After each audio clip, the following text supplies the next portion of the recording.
Inspector Alex Langley, then you're the outer inspector for Harrogate. What does that mean then? What's your area, and what does it mean that you cover? So at the moment, I cover Harrogate Outer, which consists of Knaresborough, Pateley, Massam, all the way including Ripon City as well, and all the villages in between. So it's a very big patch in terms of the outskirts of Harrogate, all the way over to York, all the way over to top end of Hambleton, Richmond, and other side of Pateley. So it's a very big patch. And that you work in sort of conjunction with Inspector Penny Taylor. Is she the town centre inspector? No, so there's a Harrogate inspector called Inspector Nicola Colborne. Penny Taylor's moved to an intelligence role at the moment. So yes, there's a new inspector for the Harrogate town centre area. So I think a while ago you identified there was a problem in Ripon then, particularly around sort of, is it compliance with the COVID regulations and other antisocial behaviour? What's been happening in Ripon? So when I arrived in early December, upon meeting some of the staff and discussing some of the issues, looking at social media and speaking to some of the community whilst out and about, it's apparent that there was an increase in antisocial behaviour. And whilst there wasn't necessarily an increase in crime, because of lockdown, because of the COVID restrictions, that criminality that was occurring was being felt right through the community, and there was a real uneasiness and a tension that the community weren't happy with, quite rightly. So we set about learning more about the problem and understanding actually what the issues were and where they were coming from. And as part of that, we've discovered obviously there's been an increase in antisocial behaviour through some of the local nominals and local youths that are not staying at home, that are breaching COVID regulations. At the minute, it feels like it's the perfect storm, unfortunately, in terms of the furlough schemes keeping parents at home, the lack of schooling is keeping the kids at home. Obviously, there's no leisure facilities, there's nothing for them to do under, sort of current lockdown restrictions. And that, unfortunately, is creating a bit of an issue where the young people are almost going out to meet their friends. They're sort of a bit flippant with some of the COVID restrictions, and that's causing problems when they're out and about in the community. So what we're seeing is some really good kids that normally wouldn't come to police attention, that would have other things to occupy them, almost going out of the house and getting involved unnecessarily in antisocial behaviour and criminality, which is something we're really trying to tackle from a number of different angles. So that's the issues that we've discovered when I first arrived. And we're sort of coming towards the end of half term then. Has that really made any difference? Obviously a lot will be homeschooling normally. Has it made any difference this week, or have the parents actually been off themselves, so putting more attention to the children?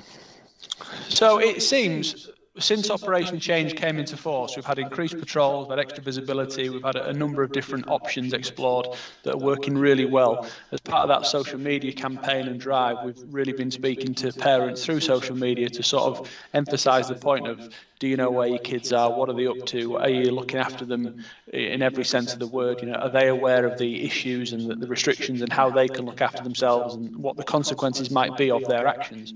So thankfully, it seems certainly last weekend and across this first part of half term that we're just not seeing the same level of antisocial behaviour that we expected or that has happened previously, which is a real positive. So that really means that the youth out there, the parents, are really understanding that message of stay home, stay safe, look after yourselves, look after your loved ones. And thankfully that's really helping and easing problems in Ripon at the minute, which is, everybody's massively appreciative of. A big thanks from Ripon Police in terms of actually you're making our job a lot easier by sort of not coming out in public and not really sort of breaking those restrictions. So yeah, it's a real positive time at the moment. And then just sort of looking forward then, is it asking them just to do more of the same then that's you're saying is working so far? Absolutely, yeah. So we're going to carry on with that message. We're going to carry on with OpChange. So initially, it's a short-term plan. It's a 3-month operation to see those enhanced resources and that sort of extra presence on the streets. That's whilst we engage with our partners and we get those medium to long-term plans in place that we'll see, hopefully, with restrictions eased, that will see us being able to pick up some of that traditional engagement work that we do in the community that has been hampered because of lockdown.